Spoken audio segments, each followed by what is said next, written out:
I sued my HOA and won, posted by Mopanic. There seemed to be a lot of posts about wanting to take legal action against an HOA, but very few actually do it, so I thought I would share my story. This is not legal advice. I've been in my HOA for about 15 mostly drama-free years until a few years ago when the HOA changed management companies. The new one decided that they were going to be more proactive on enforcement of violations. Not that things were going downhill, they were not. Everyone's home has basically doubled in value over the last few years. They are well maintained, nice, newer homes in a desirable area. The new PMC, or property management company, got the board to adopt new rules and regulations and new bylaws. The board has essentially been controlled by one old lady for about 10 years. I'll call her Karen. Karen has never liked me and about 6 other families in the neighborhood, and we suspected all along that she would use the new rules to target those that she didn't like, which is exactly what happened. Sometime later that year, we started getting violation notices via email for stupid crap. One was for a package left on a porch, one was for a bag of mulch left out. No fines yet, but that came soon enough. Around the same time that we decided to paint our house. Part of the process to have the color approved is you have to paint a 3-foot square on the front so the ARC can look at it. They rejected it, so we painted another one, resubmitted it, and waited, and waited, and waited. They never approved or denied the second color, so we waited for the 30-day clock to run out, after which you can assume approval. Then the fines started. With no warning, we got an email stating that we had been fined for having, quote, mismatched paint, end quote. Yes, they were fining us for painting the squares that they require in order to approve a color. We were also fined for having Christmas lights in the summer. There have never been Christmas lights on our house. This was just likely an address mix-up. We complained on the HOA's website, but were banned immediately. So far, this was all done via email, but to appeal a fine, you have to send a certified letter to the PMC, which we did, but in the meantime, we spoke to a lawyer who specializes in HOA law. He reviewed our DCCR and all the other documents, and he gave us this advice for the appeal. Just politely say that you do not think that the board has the authority to issue fines. That's it. Don't get into anything further. That's exactly what we did, and the board was gobsmacked at our gall to question their omnipotence and our non-participation in their appeal. They upheld the fines as expected, which made our lawyer very happy. We also learned that someone else had been fined for having too many cars, and someone else got a mowing fine that was intended for their neighbor. This PMC was completely incompetent. Add a fair dose of malice from Karen and indifference from the other board members, and you have the recipe for a cluster crap. What we knew, but apparently they didn't, is that HOAs in Texas do not have a statutory authority to levy fines. That power must be granted in the restrictive covenants, and ours did no such thing. There's also a law, Chapter 209 of the Texas Property Code, which among other things states that before fines can be issued, the HOA must send a certified letter to the owner, giving them an opportunity to cure the violation. They hadn't. 209 also states that all board meetings must be open to all owners, and any meeting where rules, regulations, or bylaws are going to be discussed must be noticed to all homeowners. They didn't do any of that. The HOA was 1. Levying fines with zero authority to do so.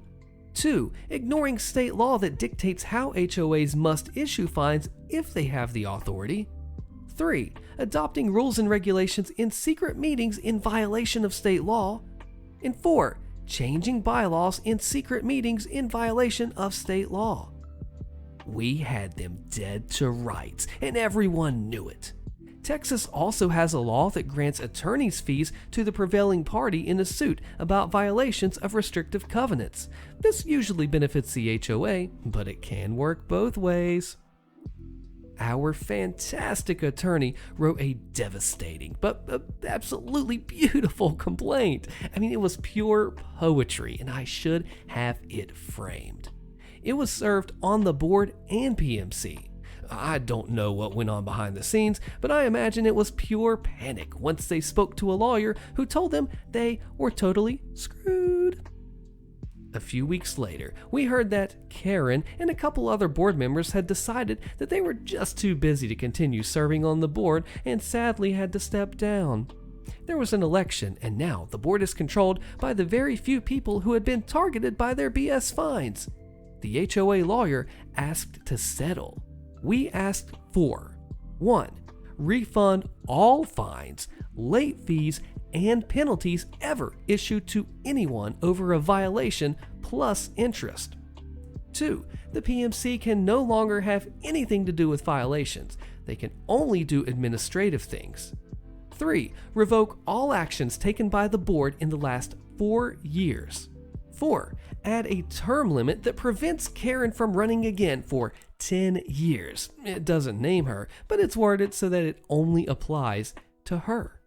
And 5, of course, pay all of our legal fees. We could have gone further, but at this point, the bad board members had fled the scene, so we would just be inconveniencing people who had been on our side all along.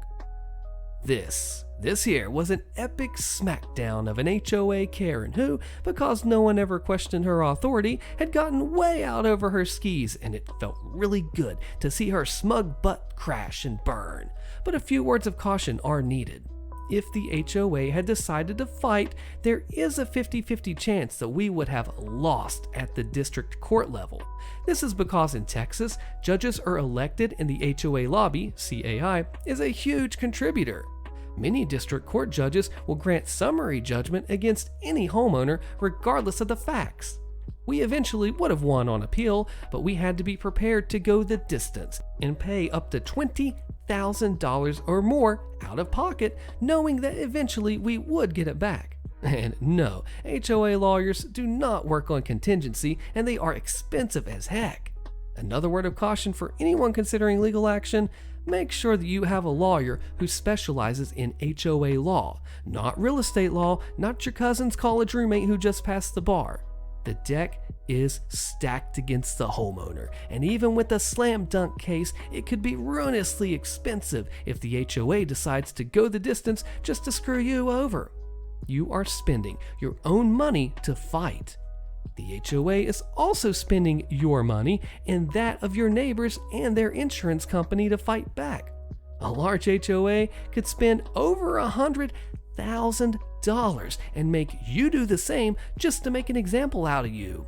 You need a lawyer who has done exactly this before and knows the HOA law inside and out. At the end of the day, you have to weigh the cost and benefit of a lawsuit just like anything else. In my case, it was worth it because we don't plan to move, and this was the only way guaranteed to stop the BS and get the HOA back on the rails. Woo, OP deserves a gold star because not only did he go in completely armed with knowledge with everyone else backing him up, knowing what to do with this Karen and getting rid of her, you just took on a greater than $100,000 risk to fight this. You spend over 20 grand of your money, yeah, you get it back, but that's a lot of capital to put up front, especially when you're fighting this. You got your family to pay for, your mortgage, all your utility bills and everything. And then this was a huge risk-reward situation for OP and all the friends, and hey, it worked out in the end because Karen and her cronies were out of here. OP and everybody's on the board. They got a great lawyer, and actually a lot of the comments are wanting to know who this lawyer is, and OP says that, well, he's already moved out of state. Please don't ask. OP, you took the risk, came out the clear winner, and took down the HOA Karen, and that's what we like to see on this channel, don't we? HOA vandalizes father's truck, gets immediate justice, posted by Deleted. This happened a few years back. Our HOA has always been known to be sneaky and to flat out give false accusations on homeowners, especially in this day with security cameras, and we can pretty easily spot out who the investigators are. Most recently, a homeowner was told that she was supposed to get approval before she started reshingling her roof. The thing is, her roof hasn't been reshingled in 10 years, and she had no plans to do it. Things like that. Call it just a mistake, call it malicious. Well, a few years ago, we had our time to shine. It was a simple morning. I was still temporarily living with my father at the time. Well, one morning we decided to go out to get groceries when we found that his pickup truck had been smashed into. Nothing was taken, it was just smashed into. In fact, I still have pictures from the day just before the cops arrived. Cops arrived, they do some investigating, and found that a rock inside the truck was from a house down the street.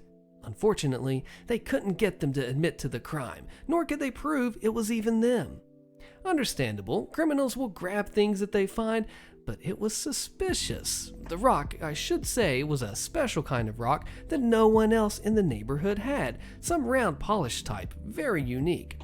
After this incident, I installed a security camera on his house. Well, not 2 days. 2 days later, we got an HOA violation for a vehicle eyesore that needs to be removed. Just 2 days later. I'm confused how such a letter could have been written up so fast, but I started to suspect foul play. One day, we were home and had a knock at the door. The HOA actually called a code inspection officer. The week hadn't even been over yet, so the parts to fix the truck weren't delivered yet. Now, we weren't paying expedited shipping for damages that we didn't cause, and the truck was so old, insurance would probably just total it. The truck is sentimental to him, so he was not going to get rid of it. I mean, it still ran great. Code inspection tells my father that vehicles which do not run need to be removed. They both stop talking and take a second, and both almost say at the same time, "Don't I know you?"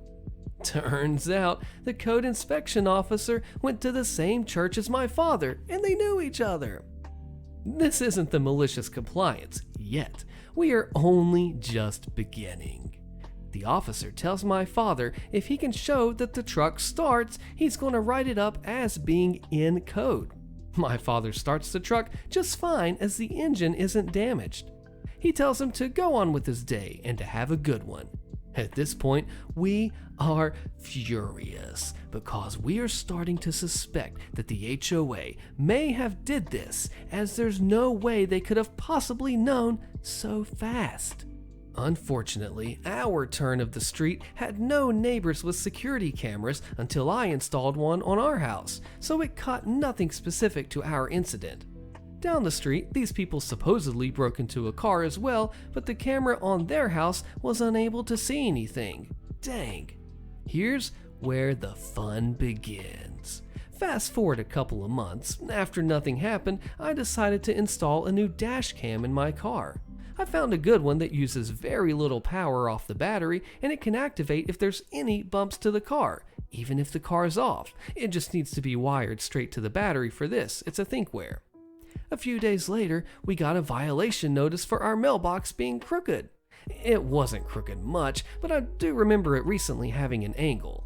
Odd. I mean, I could just fix it, but my car was aiming straight at the mailbox.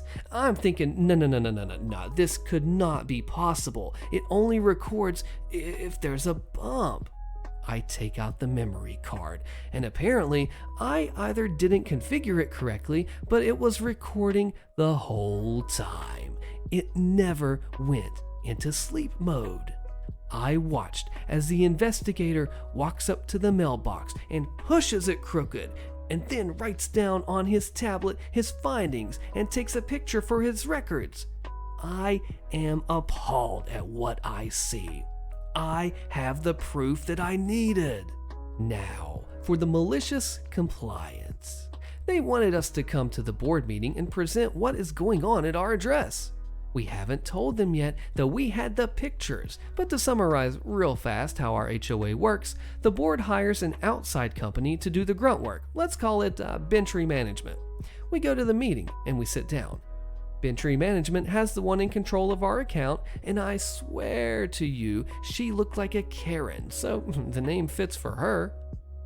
As time goes by in the meeting, we get to discuss what's happening at our house. We present the timelines and tell them about the truck being smashed, and just 2 days later, we get a letter. We ask what dates the investigator was out for that time. Karen refuses to answer it. She argues ignorantly that we should keep better care of our stuff, as if it was our fault. Then comes the mailbox incident. We tell her that we have reasons to believe that the investigator is the one causing all the damages to our property and is harassing us. Karen denies this and says that that's impossible and that she knows him personally. "Oh, is that so?" I ask. She says, "Yes, why?" I then pull out my laptop out of my book bag that I had been hiding, open it up to the video file already loaded, and show it to the entire board. "Enter Exhibit A," I said out loud and played the video.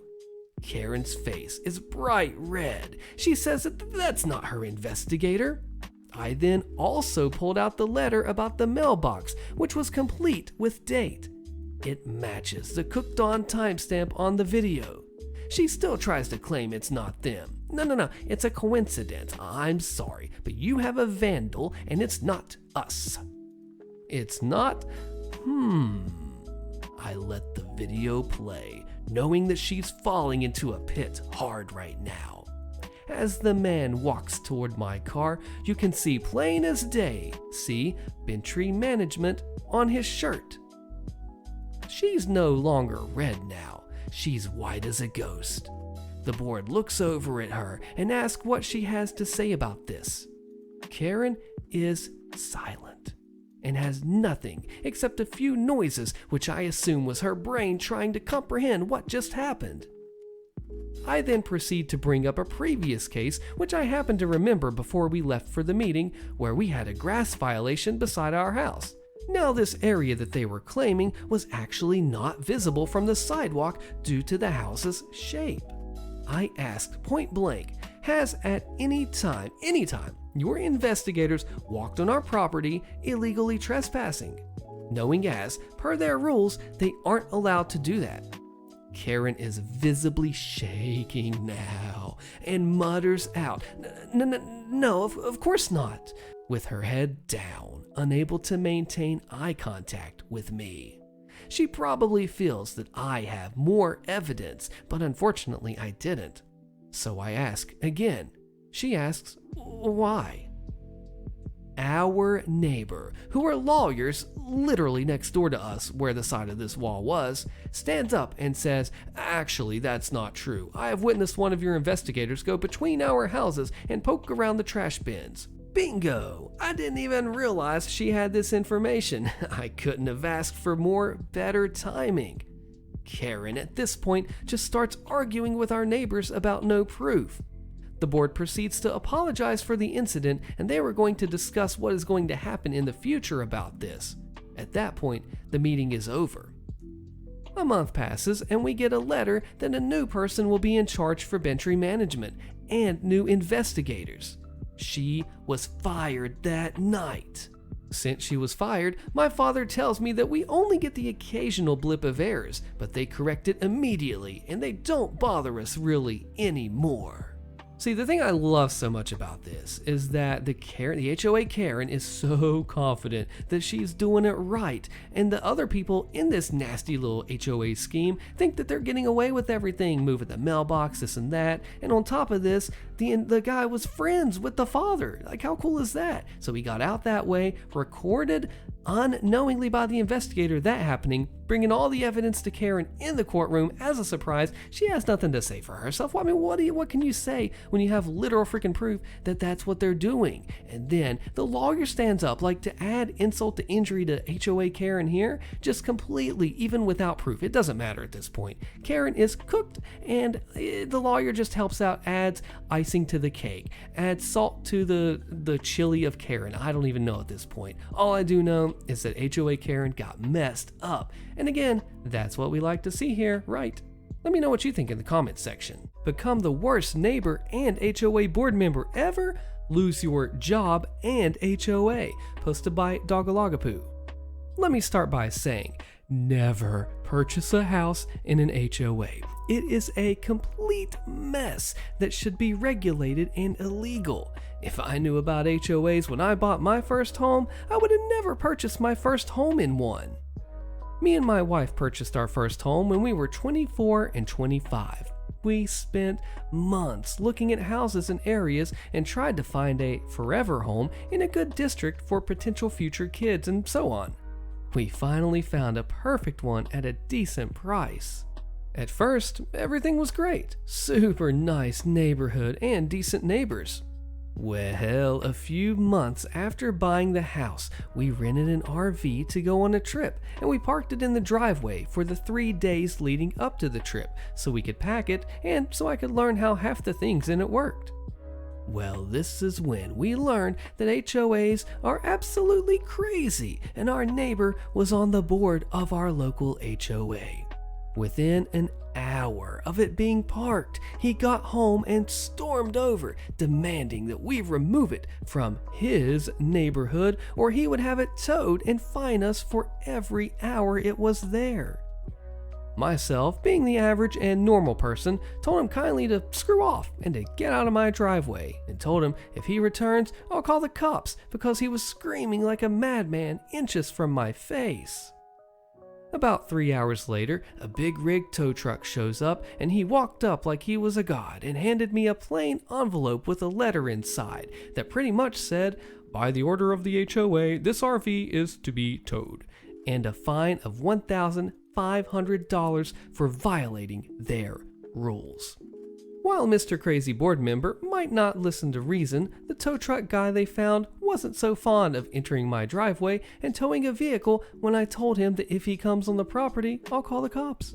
Once the tow truck driver decided that he's done being involved in this mess and he left, the neighbor goes even more crazy and storms off. I call my friend to get his dad's number because he's an attorney to ask him about this insane letter and the fine I just received and to ask him some legal advice. After speaking to his father, he told me to come down, write him a $500 check, and bring along all the papers that I received when purchasing the home and the current letter that I just received. The next day, he had a very friendly letter sent to my neighbor and the HOA board, basically telling my neighbor to screw himself in legal terms and to leave us and our property alone. I then continued to receive fines of $1,500 a day in plain envelopes not postmarked stuffed into my mailbox that I then turned over to my friend's father, and each time he sent another set of letters and contacted USPS to report the incidents. Turns out, putting mail into people's mailbox is a crime. Who knew? Well, we decided to go on our week-long trip across the state and mildly, forget about it all. Kind of upset that I had to spend $500 to have an attorney send letters, but that's what they do. Fast forward to us returning from the trip and the RV back in our driveway for 2 days so we can unload and clean and then return it. Again, each day, more envelopes stuffed into our mailbox, and more visits to our attorney, and more letters sent, and more incidents reported to the U.S. Postal Service. Well, here is where the fun really begins. Turns out, Mr. Crazy finally gives me a summons to appear before the board. My attorney said this is crazy illegal because what they've done is use what looks like an actual legal document improperly to summon me to the board. Another $500 to the attorney, and we wait for the date that they made, a Tuesday at 10 a.m. They attempt to keep my attorney out of the room on some board privacy rule, but they quickly shut the heck up when he begins going over their own rules that they are violating to them. Deep in this HOA book are some very nicely worded rules and stuff outlining about what makes board members ineligible and how they cannot serve if they commit certain infractions. Well, guess what Mr. Crazy Neighbor has done? Committed several of them, all documented. Also, the cherry on top is that if 51% of the HOA members vote to dissolve the HOA, it all goes away. Well, it happens that my wife worked part-time from home during this mess and had all the free time in the world to begin a Disband the HOA campaign. Over the course of the next 2 months, she went around and really began to get to know our neighborhood really well. Turns out, a lot of people dislike the HOA and the power-hungry seniors who act like dictators that run it. The HOA attempted to stall everything by holding no meetings, another HOA violation, and began their own campaign trying to change HOA rules to keep from being ousted, and a fairly racist flyer and letter to everyone explaining the dangers of not having an HOA and all the black people, African American and Mexican people, that will move in and take over or sell drugs and so on, that our houses would become much less valuable and everything else they could try. Turns out, it's extremely fun to use someone else's rules against them. The neighborhood even started a fund that paid us back what it cost us to get the attorney started and the continued costs that he had. A few weeks after their failed fear campaign and being forced to hold a meeting, a vote was called by using their own rules. The HOA was no more, and all the remaining funds were to be dispersed back to the homeowners and the members equally. This never happened. Turns out, somehow, the HOA used all their funds in the course of the last 2 months. About half of the former board members sold their homes and moved, including Mr. Crazy Neighbor. I've spent 3 hours trying to find old news articles because it was reported on mostly due to the racist letters by the HOA, but it was too long ago to find anything. Moral of this whole mess: don't buy a home in an HOA, and if you do, plan to hire an attorney. See, I like the due diligence that OP did here to really just research and find out the real rules and not just fall into their fear and scare tactics. They tried to scare OP out of this with this whole RV thing. And I mean, literally, if you got $1,500 fines in the mail every single day, that would wear down most people. It honestly would. I know, I'd be like, oh crap, man. But this was not a worry for our OP.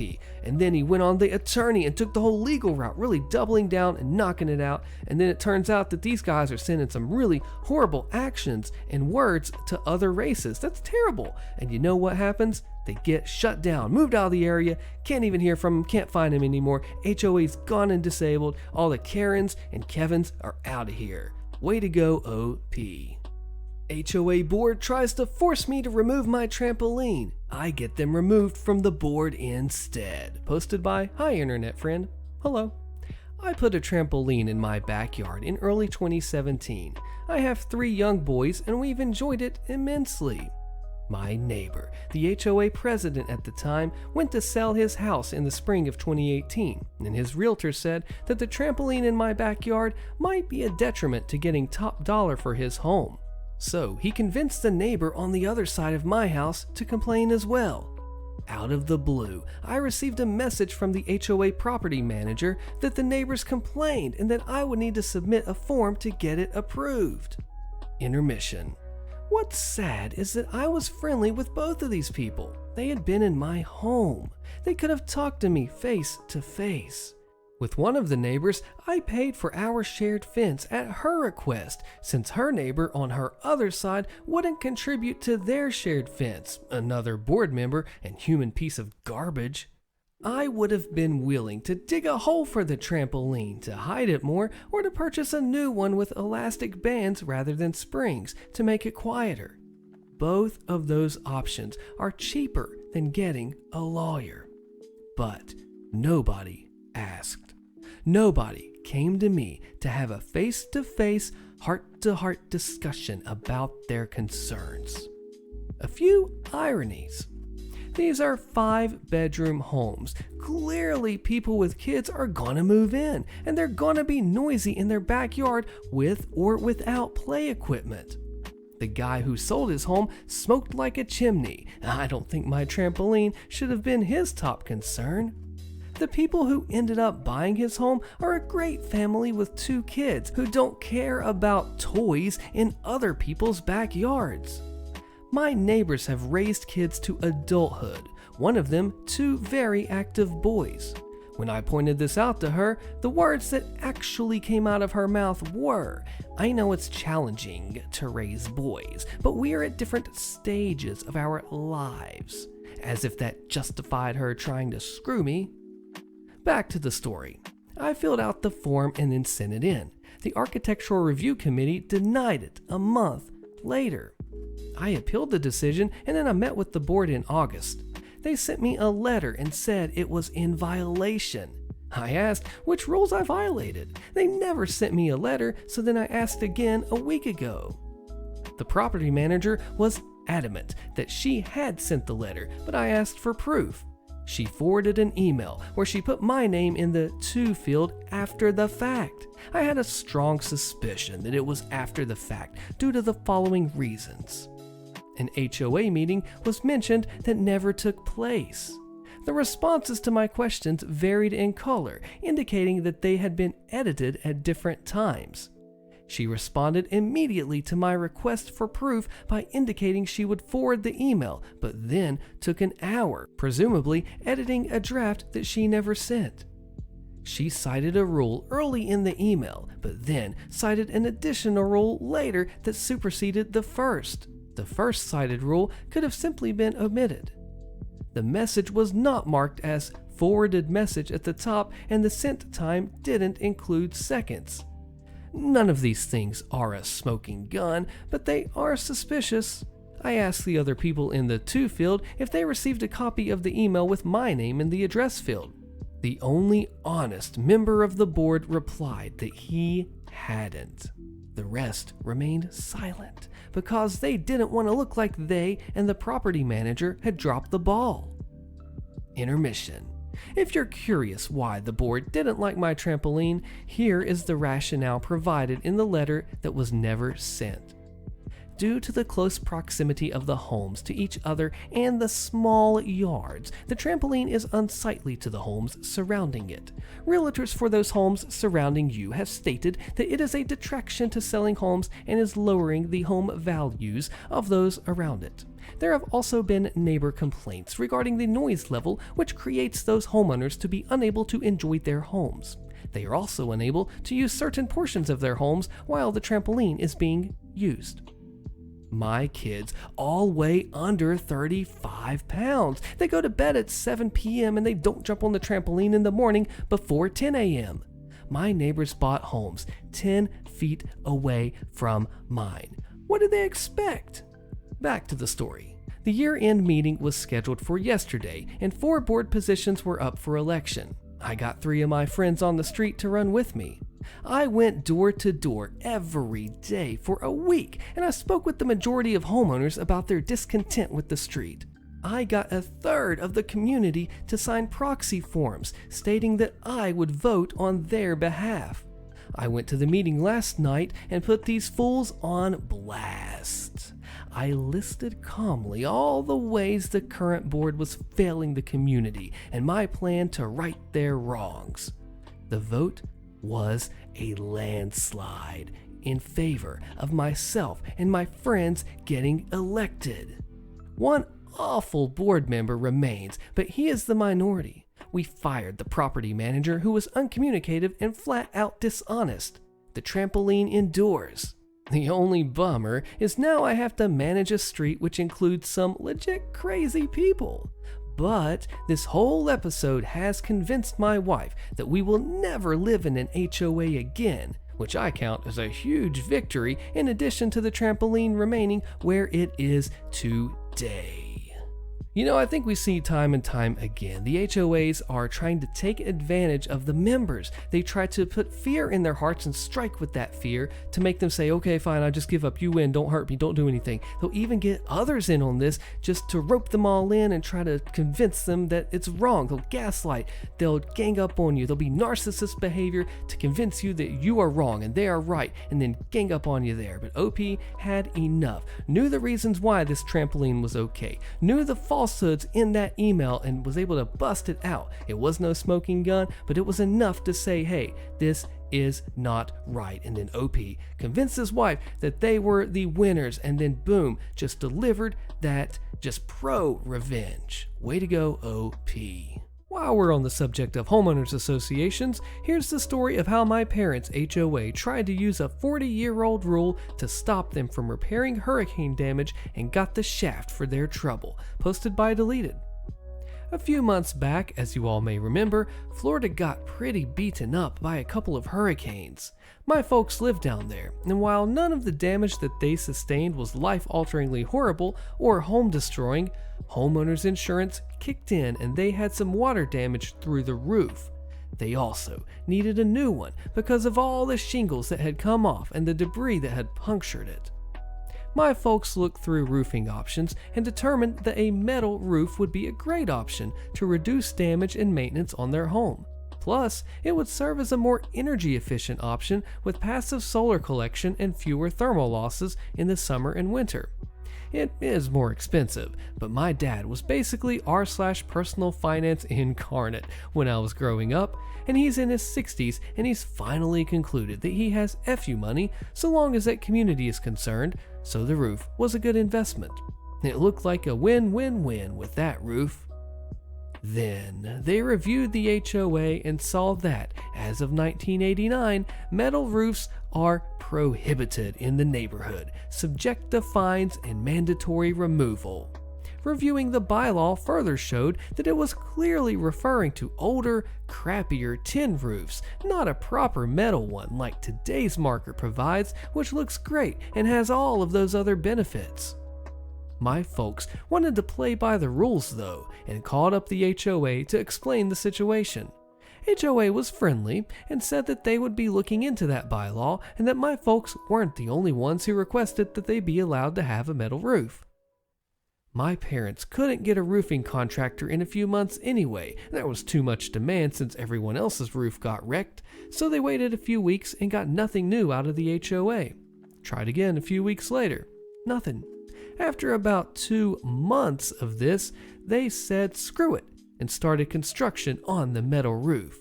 Popular opinion in the neighborhood was on their side, and the roof was covered with a tarp that wouldn't last forever. The new roof got installed over the course of a few days, and then we found out the HOA's crappiness. The neighborhood has a nice brick sign out front that says, "Welcome to neighborhood name." It's very classy, very nice, and was very damaged in a hurricane.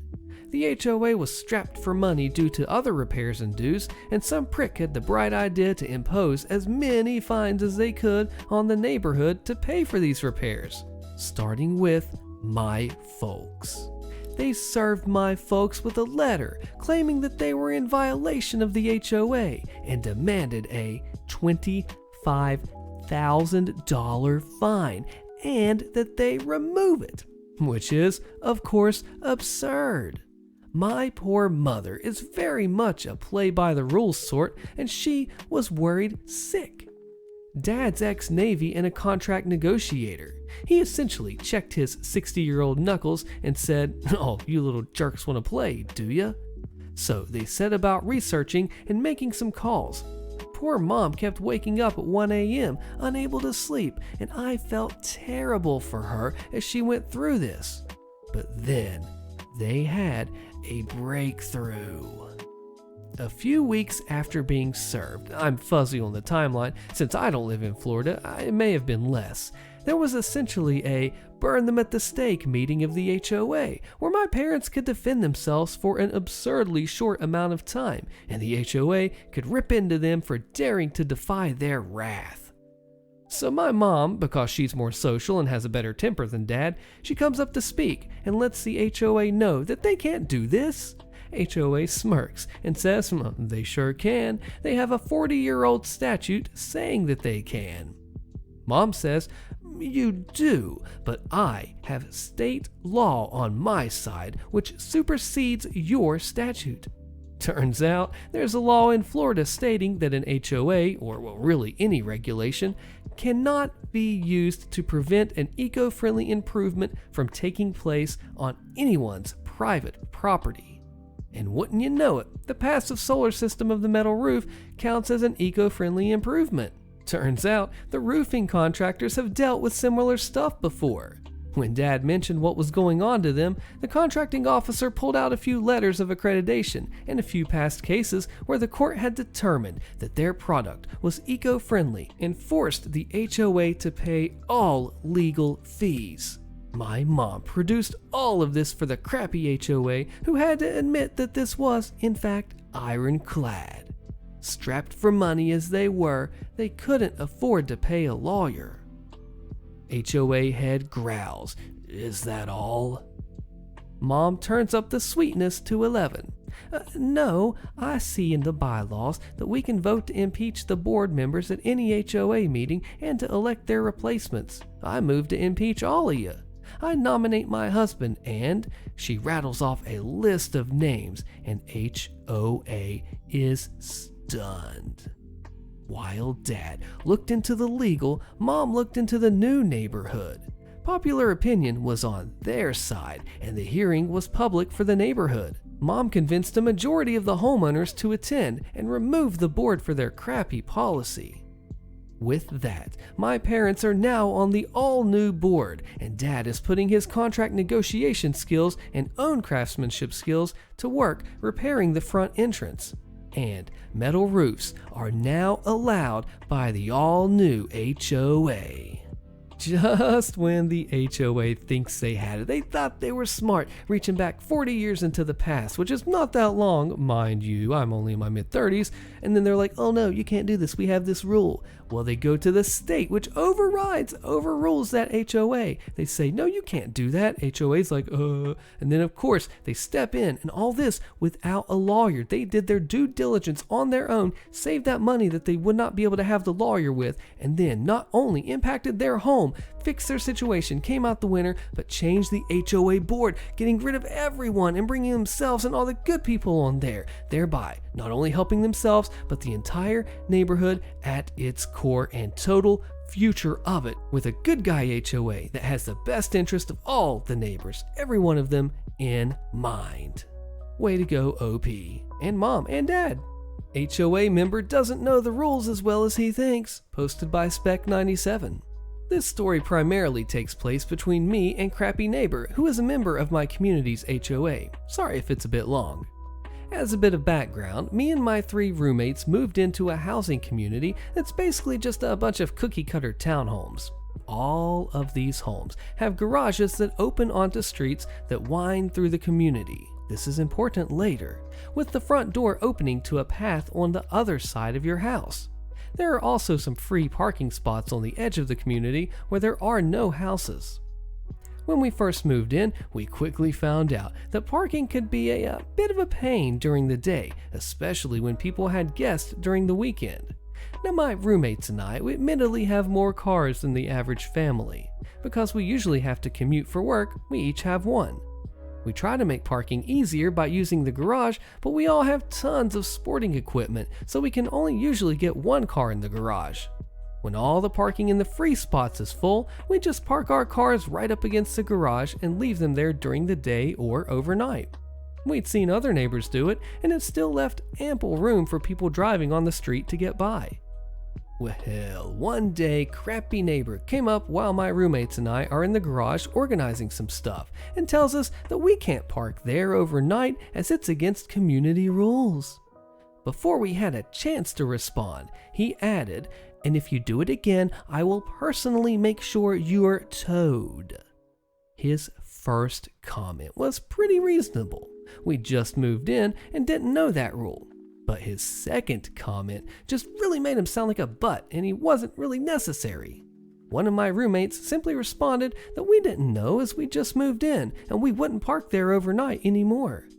Well, Crappy Neighbor, clearly trying to assert his dominance, responded with, "Good, you'd better not, because I'll be watching."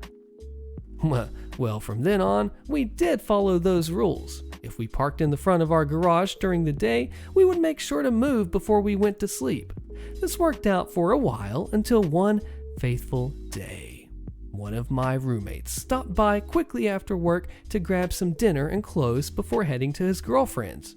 This was around 7 p.m., so he just parked up against the garage as it would be quicker than the parking spaces. Plus, it was early enough that he didn't think he'd get towed. Around 8 p.m., he went to head out and his car was gone. Guess who was there though? Crappy neighbor standing right outside. Immediately he said to my roommates, "Told you were going to get towed if you parked here again." Crappy neighbor and my roommate argued for a bit before my roommate came back inside and calls the car lot. Well, it ends up they're closed, so he'll have to get his car in the morning. The kicker? They're gonna charge him an overnight fee. All in all, it comes out to $500, which isn't a small amount of money for us. This neighbor has been a butt to us since we moved in, and even though it wasn't my car that was towed, I took this personally. To make sure we didn't get towed again, we decided to read the community rules, and lo and behold, we found out that the street in front of the garage is actually considered a fire lane, and no one is supposed to park there at any point during the day. Between crappy neighbor treating us like crap and the fact that we could get him yelling at his wife every night, not a big detail to the story, but just wanted to say to add to my point that this guy just sucked, I start to plan my revenge. Since quarantine started, I've been able to work from home, and my desk conveniently looks out onto the street between the houses. This means that I can clearly see crappy neighbor's garage. I start to take note of when he parks his car out in front of the garage, and for about 2 weeks, I noticed that he would come home at around 1 p.m. and leave again at 2 p.m. On the 3rd week, I decided that I would begin the revenge. One Monday, true to his schedule, he stopped by around 1. After about 10 minutes, I gave the tow company a call and said that he was parked in the fire lane and if they could come and remove his car. 20 minutes later, a tow truck rolled up, hooked his car up, and towed it off. About 15 minutes later, crappy neighbor came out and I could hear him start to yell back into his house, presumably at his wife. He then left and didn't come back until later that evening after he'd gotten his car. Now, it was funny to do this, and I made sure to send snaps to my roommates who don't work from home, but I wasn't done yet. See, this jack butt apparently didn't learn the first time because literally the next day he parks in front of his garage again. What do? Well, the exact same thing as the day before, of course. Again, crappy neighbor comes out, realizes his car is gone, yells at his wife, and then goes to get it. Now, after this time, he's a bit smarter and parks in an actual spot before going in to get his lunch or whatever it is that he does in there midday. He does this for about 2 weeks before he decides that it's okay to park in front of his garage again. Well, who is still sitting at their desk every day and notices this immediately? Well, me, of course. And being the concerned resident that I am, I immediately call the tow company and off his car goes again. And again, this is met with yelling. I wish that this had a more satisfying ending, but after this 3rd time, I decided that I would stop because I genuinely felt bad for his wife, who he seemed to do most of the yelling at, as if it was her fault that he was a dummy. What I can tell you is that it definitely cost him over $1,000. If he hadn't have gotten my roommate's car towed, then we wouldn't have ever even found out that this fun little rule existed. The best part was that a number of my neighbors would have their cars parked there at the same time, and they never have their cars towed, which made it all the better when his was. We've had a number of other encounters with him in that time since this happened, and I have another story that involves the actual HOA that I'll probably write later. That one is still ongoing though, so we'll see how it ends up. The nice part about this story is that OP, him and his friends, they do a mistake, they mess up. We've all done it before, right? And then there's just like, oh, hey guys, you need to fix this. All right, cool, we will. Well, it turns out dude is a jerk and then ends up violating the own rules of the HOA community. And you know what? He just gets owned, and $1,000 is a lot of money. Really, that's 4 figures, and the guy is so stupid he doesn't know what's going on. Oh, my car gets towed, I'm gonna go get it back again and again and again, and blames his wife. What a narcissist, what a toxic person. And why does he never catch on? Because he is failing to know his own community's rules, and OP completely wins and wrecks him. Now, there was originally going to be an update to this, but I haven't seen anything there, so unfortunately we don't have the complete ending here. Something a little different, one fire department's humble fight against an HOA, posted by Zerbo. Just throwing out this story because I know you folks will get a kick out of it. While I am fortunate enough to not live in a neighborhood with an HOA, I'm a firefighter for a suburban district that is chock full of them. Big ones, small ones, old ones, brand new ones. HOAs freaking everywhere. For the most part, they aren't a hassle. They gate off their private roads, but as long as they put a sensor on it or a padlock that uses our standard department key, it's not an issue. Enter the views. The Views are condos built in the late 70s, and as far as I can tell, the only view they have is of a freeway on-ramp and some eucalyptus trees. The Views were built along a narrow road that starts and ends off of the main road, making one big loop about a quarter-mile long with a couple cul-de-sacs branching off. It's important to note that the driveways for each end of the loop are about 30 feet apart off of the same road. The Views have a lot of older residents, so we're there semi-frequently for medical aids, people smoking out their kitchens when they forget about the food they left on the stove, and even the occasional structure fire. Responding there is annoying because they built speed bumps about every 25 feet along this loop. So once you're in the Views, you're not getting anywhere fast. Annoying, yeah, but it's a private road so they can technically build as many speed bumps as they want. Enter the chain. About a third of the way along the loop from the first driveway, there is a chain across the road, padlocked to a steel pole on one side. It's a generic master brand lock to which we do not have a key. Why is it there? What does it do? Why would anyone build something like that? The answer to all three of these questions is, who the heck knows? The chain has been in place as long as I've been working at this department, and nobody can tell me exactly why it's still a thing. Phone calls to the HOA regarding the chain went unanswered and unreturned. The problem with the chain is its location. If we're responding to an address that's closer to the first driveway but just past the chain, we would have to go the long way around to get there. The operative word here is would. When COVID was really ramping up in the early 2020, we were at the Views a lot, sometimes 2 or 3 times a shift. Approaching from the main road, we always take the first driveway because heck, taking that long way, someone called 911, we're going to get there quickly. That's what we're paid to do. So when the address came up on the other side of the chain, it was unanimously decided that we take the path of least resistance. Enter the bolt cutters. Every time we needed to get to an address past the chain, I would hop out of the engine, grab the bolt cutters, and snip a link. Chain goes down, engine and ambulance go through. Simple solution. After about a week of this, and many mysteriously replaced chains, the enigma of the chain was finally revealed. One night, as I have a hapless link firmly in the grasp of my bolt cutters, I hear a shrill shriek. Stop! A middle-aged woman comes speed-walking out of the condo right next to the chain. I'm the HOA president, that's there for a reason. I want to hear all about that reason, but we're here for a response, and the clock is ticking. Snap! Another link is broken, the chain falls slack, and onward we go. We resolve that we'll stop by her unit after we clear the call to let her know what a nuisance the chain is, and that something needs to be done about it.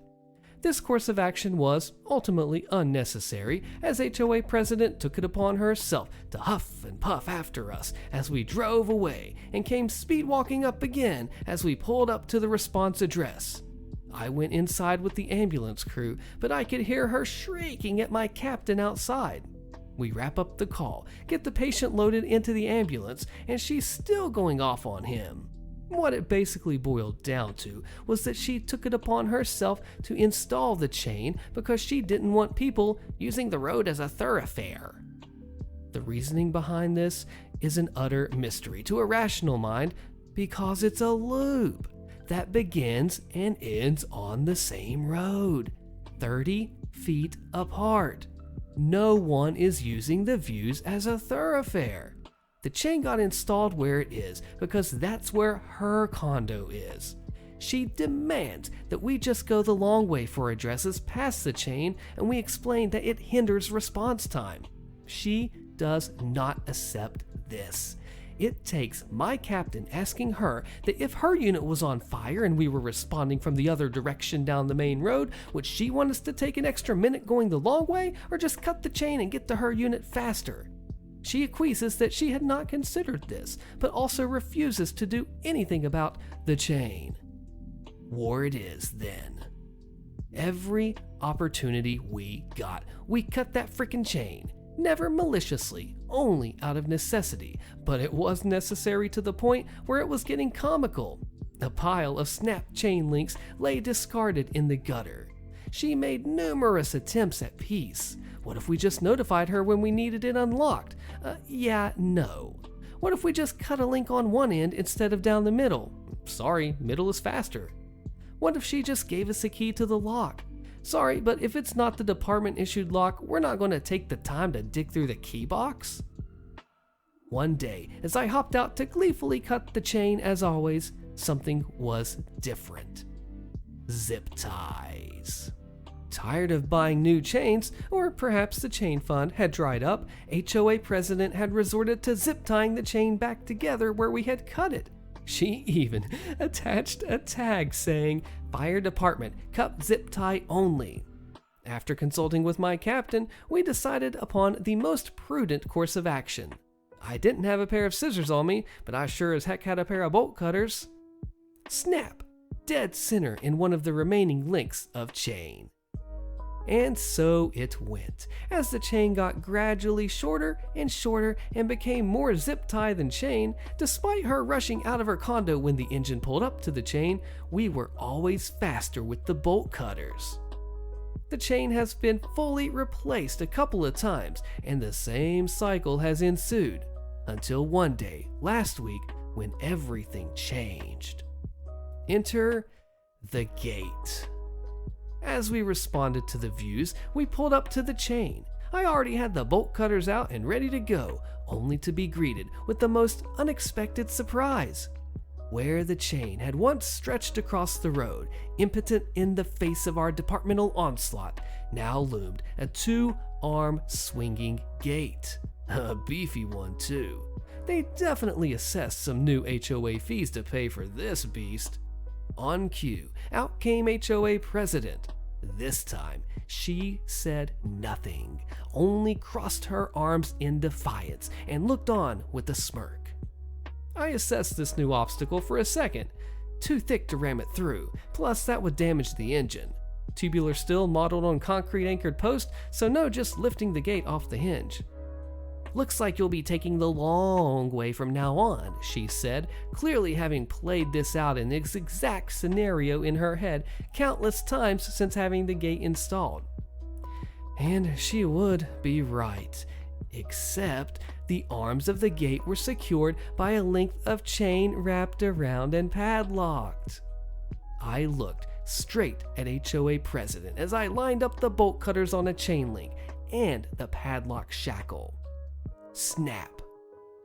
I have never, ever seen someone visibly deflate the way the HOA president did at that moment. I pushed the gate open and the engine drove through. As I climbed back into the engine, I heard her call out, "At least close it behind you." I probably don't need to tell you that I left that witch wide open. The icing on this cake is that we sent out fire marshal to check it out. While the chain technically met the definition for impeding emergency vehicle access, we let it slide due to it being so easily bypassed. The gate, however, was a massive violation of county codes. Despite being a private road, the number of residents along the loop in the views stipulated that any gate shall be automatically opening and have an emergency vehicle sensor. The gate fits neither of those criteria, so boom, 30-day notice to remove that crap or face massive fines from the county for impeding emergency vehicle access. So, in summary, we waged a years-long battle against one HOA president's desperate grasp to control a problem that never existed in the first place. And if that doesn't capture HOAs in a nutshell, I don't know what does. This is so genius because this fits under malicious compliance, doing exactly what he's supposed to, pro-revenge, and then just Karens and everything. They cut the chain. The lady puts this up out of spite. That's literally out of spite is all it is. And then just continually maybe thinking that they're just going to make them stop after a while. But no, they have people to save, right? I mean, come on. So they put the gate up thinking, oh, that's going to be it, right? They put all this money into it, all this time and effort, and all using the one brain cell that the Karens have here to get this gate up. Somehow it's still working after all the raging they're doing. And then it's against all these violations. They clearly didn't think that through because they clearly think nothing through. And then OP just rams through it the proper way and boom, just takes the HOA president down and everything just falls apart in his favor. That is an awesome story. I really liked it. Let me know in the comments if you did too, because I did. HOA wants a war. Posted by Vlad666. I live in a rural area on a family farm. The farm next to ours was sold to a developer who built a bunch of mini mansions that have an HOA. Now, the mini mansions back up to my family farm. I get letters every week from the HOA complaining about the tractor sitting in the field at the front of my property, where it can be seen from the street. We're working that field and the tractor is necessary. I've had them complain about my barns, outbuildings, the sound of the large tractor when I'm seeding, and once have my grandfather saw some people that he didn't recognize checking out the barn. He went out with his double-barrel 12-gauge to see what they were up to. Guess what? They were HOA inspectors who declared their right to inspect the building to make sure it met HOA rules. My grandfather is not politically correct, and I was pleased that he restrained himself from using 00 buckshot to register his opinion of trespassers. And yes, our property is fenced and posted. I was informed by the HOA that they were going to fine me $1,000 a day until the offending striations and machinery were removed. I informed them that I and my property are not part of the HOA, and if their inspectors set foot on my property again, I would have them arrested or let my grandfather loose with his double barrel. They went nuts and called the county sheriff's office. Having lived here for generations, I knew the sheriff. He came out and he asked me what was going on. I told him. He also visited the HOA and heard their demands that he take immediate action to protect their inspectors. They were less than happy when he informed them that since my property is posted and fenced, I was well within my rights to not allow them on my land. Also, because of our livestock, a 12-gauge is not unreasonable because of predators. He also informed them that, as I am not a member of the HOA, I have no requirement to allow them on my land, and if he gets another call, he will arrest the inspectors for criminal trespass. I have since been sent a letter from the HOA's lawyer telling me to just cease and desist all operations until they get a court date because they are suing me for damaging the value of their property. I forwarded it to my lawyer, who, after he got done laughing, was amazed. First, because a court has to issue a cease and desist order, and secondly, we've been here farming for 4 generations. I have spoken with the HOA board and told them to leave us alone, or we'll be more than happy to play our lawyer is better than their lawyer. I was informed that the developer of their property assured them I'd be selling my land for development to an organization like his that has since resolved into the ether. They were more than a little surprised when I told them that we're currently training the 5th generation to take over, and we have no intention of selling our farm, period. Seems the developer left them with the impression that I was selling my property to be developed like my neighbors had been, only to make his money and run. God have mercy on overzealous HOAs. I mean, just look at this. They are just trespassing on the land, first of all. On a fenced land, mind you, with posted signs, making threats like, oh, we're going to take over, blah, blah, blah, rule the world like the HOAs think they always do. And then they ran out, and they just try to go back with no evidence, with no power. They are instituting this own power within their own minds, and then executing on it, thinking that's going to matter in their imaginary world, because that's what a lot of Karens and Kevins do. They have this imaginary world that is not reality, and they try to run it. The lawyer comes in, he completely sets them straight, like very much so. And OP has 4 and 5 generations here. They're not moving them. They're just going to have their tractor. They're going to let it run, John Deere, whatever brand it is, and they will rule over this overzealous HOA. Way to go, OP. HOA unfairly fines my aunt for not shoveling her sidewalk. Posted by Stalin Plus Love, posted in FHOA.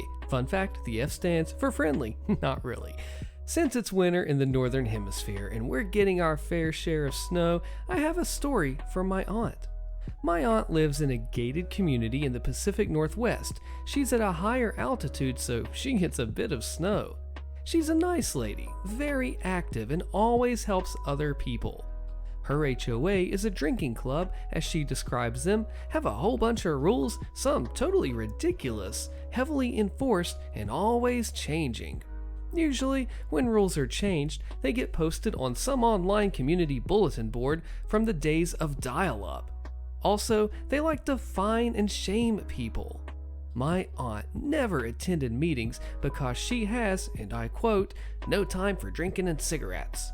As per usual with a lot of bylaws, you have to clear the sidewalk in front of your house of snow and ice. My aunt, being the woman that she is, and living in a 55-plus community, she always shovels her walk, and then she salts it for ice. A couple of years ago, there was a heavier than usual snowfall, maybe over 20 inches in the higher elevations, with some warm days and then freezing temperatures for a few days after. So, for snowfall, she gets up early and shovels her sidewalk and her walk and sprinkles down some salt. It snows a few inches more, so in the later afternoon, she shovels the walk again and decides to salt again. She literally said she tossed a few handfuls of salt, and the neighbor across the street comes running out, demanding that she stop salting, and it's a violation of HOA rule whatever crap. It seems that a no salt rule was added to their book of great HOA rules. The reasoning is that the salt crystals are unsightly and posted on the unusable bulletin board from 1999, which at this point, the online bulletin board had been replaced by an under-maintenance error page for the past few months. So there was no way the drunken HOA rule changes could be relayed to the commoners. Well, my aunt apologizes, gets a warning for the first time that she salted, and a second for the handful of salt that she applied in the second salting, and then gets another warning for not properly clearing the sidewalk. Well, my aunt left maybe a strip of about 2 or 3 inches for about 2 feet on the edge of her sidewalk, which wasn't properly cleared of snow. Not a big deal, she made an excellent effort, but the HOA neighbor didn't think so. Next violation would be a fine. Also, she had to clean up all the rock salt with a broom.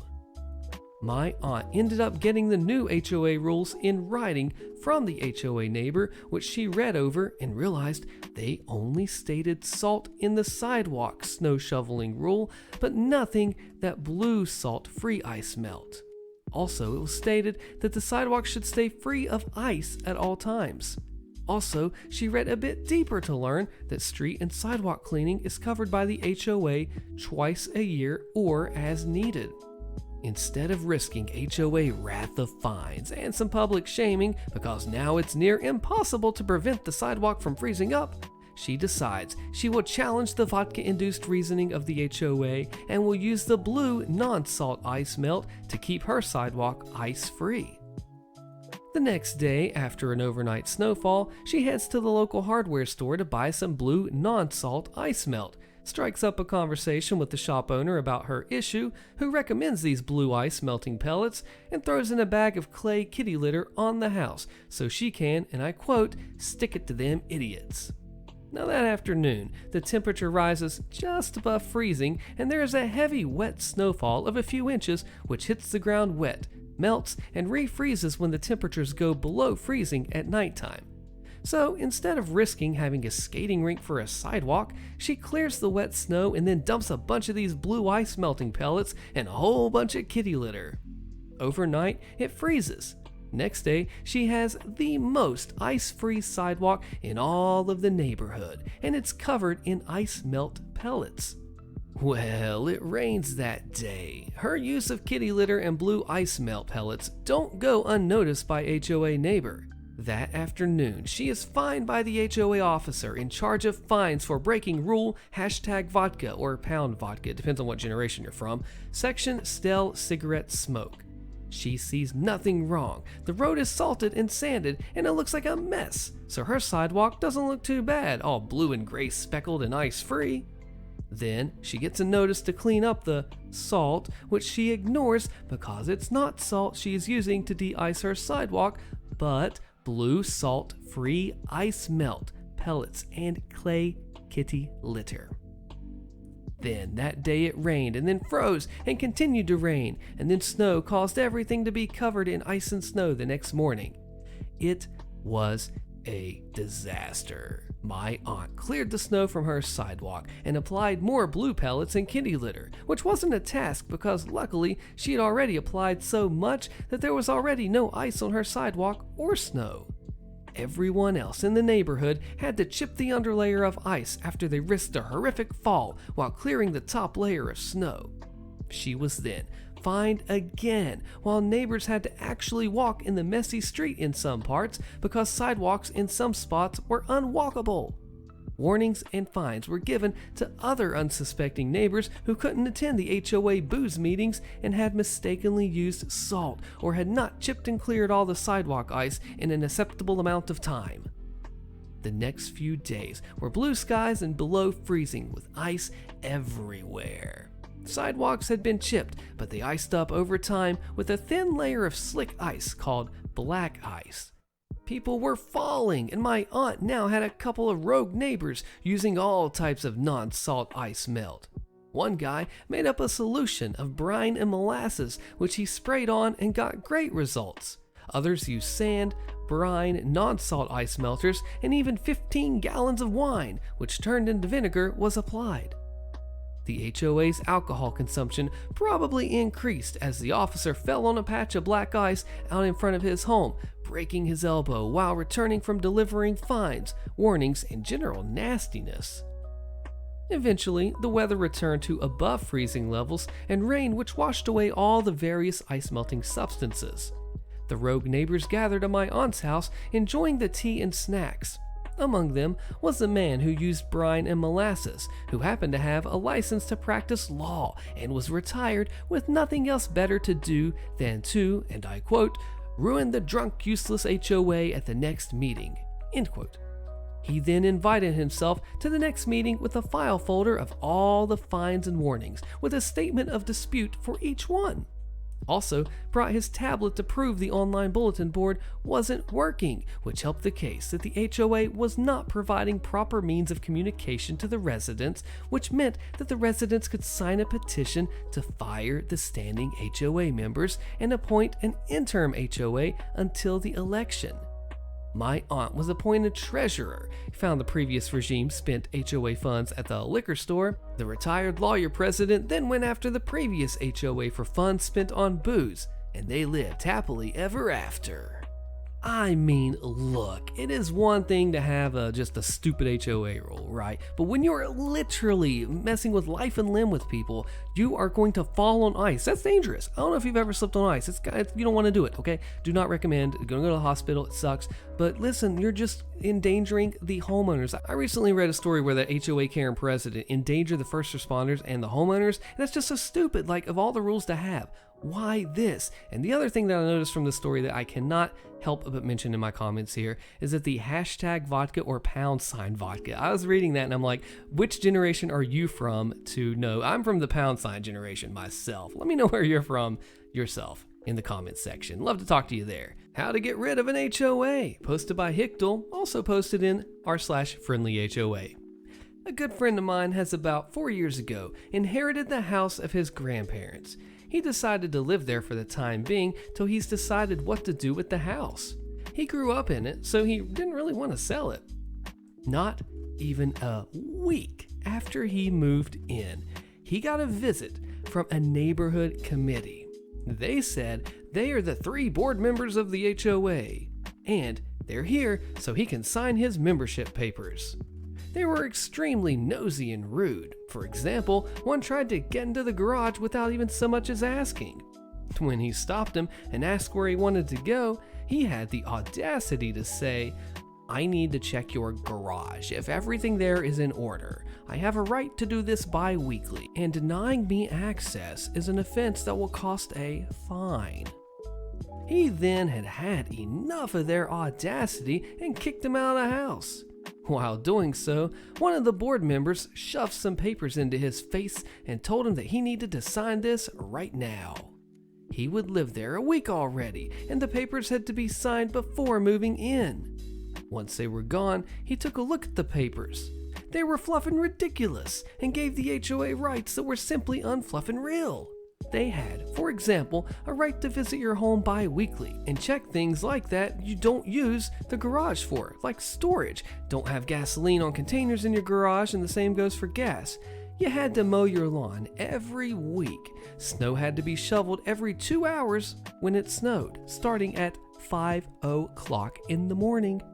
You could not park more than 1 car on your grounds except inside the garage, and a ton of other bull snot. A few days later, they came back and asked him why he didn't sign the papers yet. They also wanted to check the garage again.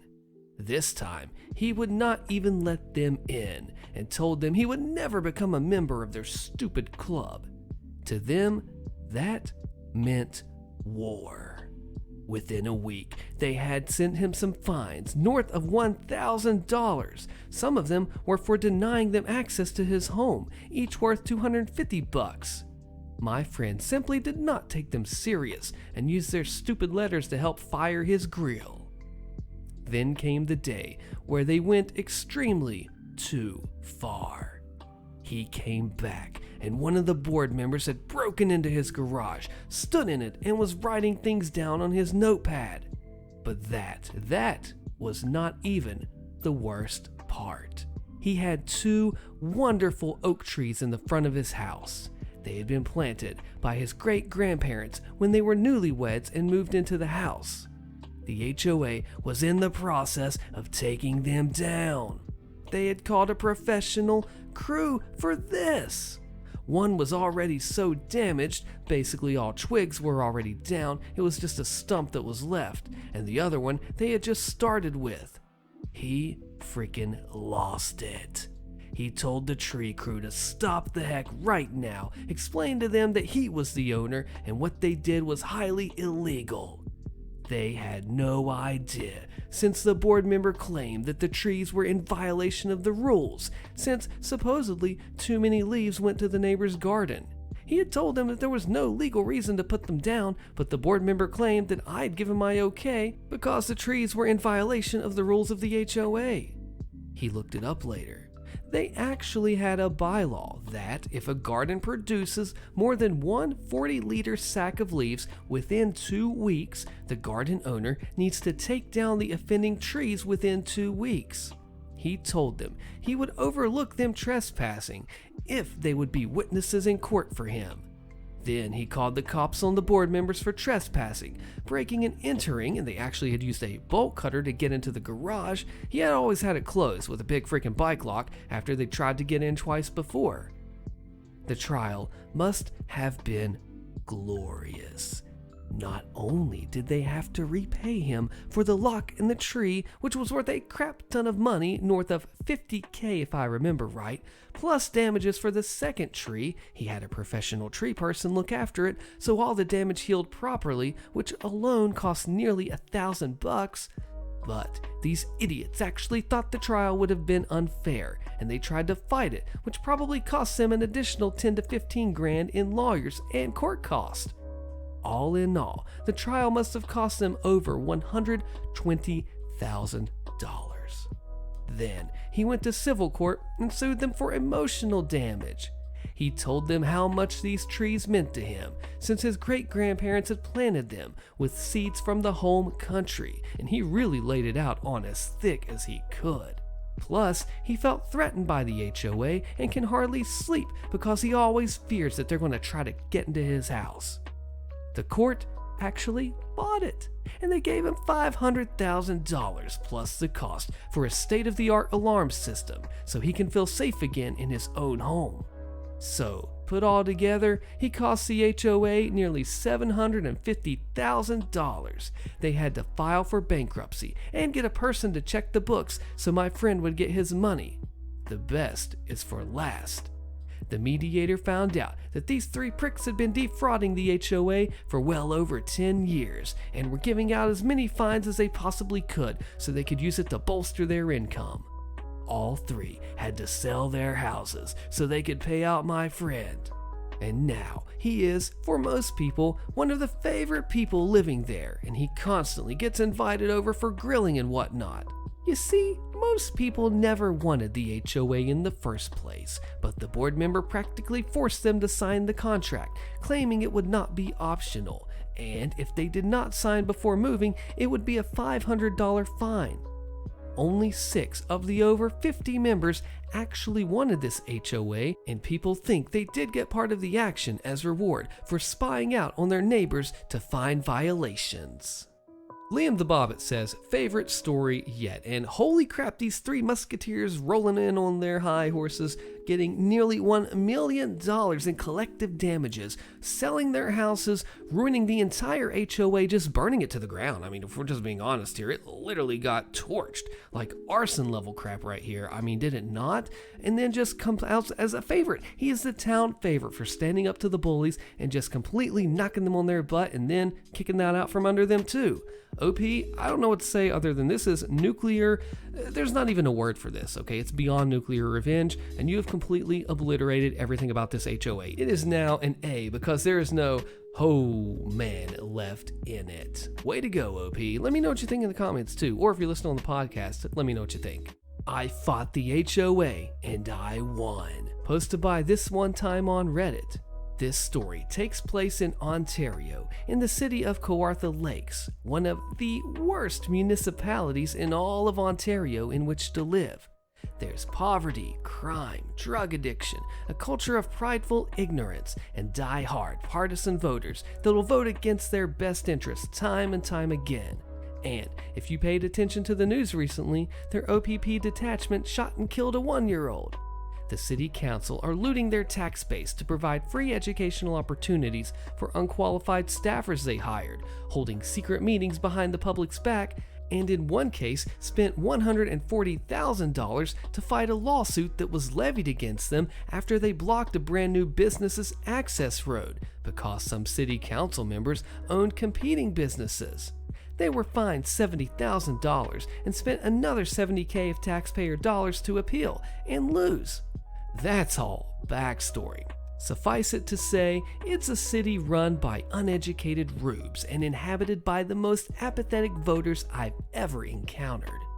My old man was an original property owner of the unassumed road for 50 plus years. For the uninitiated, this means that although the city owned the road, they are not responsible for maintenance and grooming and so on beyond the scope of the limited service agreement that they made with a single property owner who, we later found out, forged signatures claiming he represented the entire road. The LSA basically meant that they would do 2 gradings per year, though they only actually provided 1. About 20 years ago, some cityots, or city idiots, moved up on the road and decided that they would create an HOA. They didn't get insured, they didn't incorporate, and they thought they could go around forging signatures on city documents and charging residents money for, well, essentially nothing. It all came to a head about 10 years ago. My dad refused to pay them until the 2 chuckleheads in charge showed him how they spent the money. Rather than provide a fair accounting of the neighborhood funds, the president and the treasurer both decided they wanted to sue for the money owing. Well, we went to court, and it turns out that you don't just get to declare yourself the head of an association that doesn't exist. Turns out you can't collect money from their residents and spend it on cookware and paying their unqualified, uninsured friends to do road work. Turns out perjury is frowned on in a small claims court. They found out the hard way. I discovered in their court filings examples of perjury, fraud, and general dishonesty. They manufactured documents and got caught doing so. They were given multiple options to settle in court, but turned them all down, instead choosing to self-destruct in the most absurd and stubborn way available to them. None of their witnesses showed up. They brought literally no evidence with them to court, instead relying on the phrase, "It's not rocket science," and they somehow assumed the judge would accept "it's not rocket science" as some kind of evidence, or as somehow lending credibility to their claims. He didn't. The HOA lost and ended up owing us money. The HOA dissolved immediately afterwards, and if the story ended there, it would make sense, but not be a very interesting story. But you're not here for just a good guys win story. You want satisfaction. Turns out, one of those two old men that fancied themselves in charge of the HOA could not accept defeat. Our driveway lights started to disappear, and someone was blocking the culvert in the middle of the night and washing out the road in front of my dad's house. Minor vandalism was happening almost on a nightly basis. So I came home late one night, and sure enough, this 70-year-old moron is thrashing about in the April temperature swamp, having fallen in after blocking the culvert. He's got his shirt tangled in an underwater branch and can't get out. We had to haul him out because he was so drunk and suffering from hypothermia that he couldn't even move. Then we called the cops. He got yelled at, trespassed, and no driveway lights ever went missing again. And the cops let me keep the trash can lid that he was using to block the culvert. Free lid. Moral of this story is, don't take crap off an HOA. They may look official, but I'll bet you most HOAs are doing something shady that'll reflect poorly on them in court should you find yourself at odds with them. I just do not know in what universe you think it will work to create an organization and just do all the things that are red flag central. They don't just have a red flag flying in front of their house. They bought the whole freaking red flag store, franchised the dang thing in their backyard, and own the whole shady place, right? Well, I don't know what they're thinking. I think maybe they thought this was like a pyramid get rich quick scheme, just going to fancy up and draw up a little HOA, right? And then just say, oh, we're going to just fine people for crap that just doesn't even make sense, and we're just going to come out of nowhere. And you follow me how this makes absolutely zero sense, but to them, it was the brightest idea in the world in their own little dingy, dense minds. OP, you did great not taking up their crap and then just hanging on to yourself knowing that it was just all a farce, and you just nailed it. Way to go, OP. HOA next door tries to enforce their rules on me. Try again, fool. Posted by Correct Campaign 3707. I purchased my house in 2015. Not even a thought of an HOA in the village. At the time, my neighbors were the cemetery to the west, 5 acres of woodland to the north, neighbor's house 200 feet away to the east, and south, frontage onto a secondary highway with land dropping off on the far side. Ideal location for compromising Hub's mentality of middle of nowhere, antisocial stance, and my wanting at least neighbors within screaming distance. Fast forward to 2021. Land parcel to the north sold to some numbered company. Then, the one neighbor we had listed his house for sale. As discovered after the fact, Mark sincerely apologized when he realized what happened. The same company bought his house and land in early 2022. They raised his house and outbuildings and applied for residency. So far, nothing concerns me. Well, they start subdividing the land for lots, applied to have road allowances and water services. No wastewater service available, cause, rural village. This means, to those not familiar, that they have to allow square footage on the lots for a septic system, which for a 2-bed, 2-bath house is minimum 750 square feet with a specific setback from the adjacent property lines. Also, the township that I live in has no requirements for fence permits, just height rules. So for the front line of the house line, it's 4 feet, and versus backyard is 6 feet, and you may not install the fence over the property line, and unless agreed upon in writing prior to fence installation, it may not be installed on the property line with the adjoining neighbor being responsible for cost and/or maintenance. Well, so far, I have been given notice of: first, a variance application to have the 2 houses planned next to me have their septic beds closer to my property line than the township bylaws allow. And next, a legal notice to allow fencing to be built on the property line with half the linear cost be assigned to my address. I got a notice from the developer's lawyers that I, as an adjacent property, will be required to abide by their neighborhood aesthetic requirements, which comes down to rules on houses and garage and outbuilding colors, vehicles allowed on the property, and colors of the flowers allowed in publicly visible flower beds, which are red, white, and blue only. Excuse me? I live in Canada. Red and white maybe, but blue? Yeah, right, try again. I bought this house without deed restrictions. My name is, it's Karen. I am the original 1967 version. My mother had a premonition about the bee witch I would grow up to be, so bring it on. Update: the township council meetings are on the 15th of each month. Last night I attended, as this was when the variance application for the development next door was to be discussed and decided on. I sat through 2 very boring hours of other township business, and when it came to the developer's turn to explain why they needed the variance, it came down to because the septic beds would need to be raised due to water table heights. Moving the septics further back on the lots would allow additional flat area between the houses and the septic beds, so that future homeowners would have more room to install things like an above-ground swimming pool. So for those not familiar, putting a swimming pool on a septic bed is a really bad thing. The first question the council asked after the developer went through their arguments: any objections of this variance request? I stood, voiced my objections.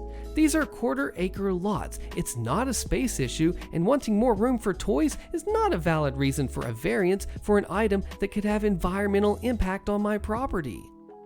Variance denied. This right here is a perfect example of the HOA thinking with like half their brain, which is really like the only part of the brain that they have, and they're thinking this is what we want to do, this is how it's going to work, and then OP comes in with a full brain, see here, HOAs don't have that, and she's like, all right, well, this is clearly not going to work. You're not going to put a pool over a septic tank, which is a horrible idea. I mean, I'm not even going to tell you why, you know why. And then all these other things, putting that by this property too close to that, and just coming in with bravery. HOAs will pick on you and basically try to force you and scare you into going with what they want to say, but when you know the rules, and so do I, you have that full commitment that I'm thinking of, and you would not get this from any other OP. Way to go, OP, and please tell me you caught that reference in the comments below. Way to go. Click my next crazy HOA Karen compilation on your screen to continue your listening session. Thanks for checking this one out, and see you in the next one.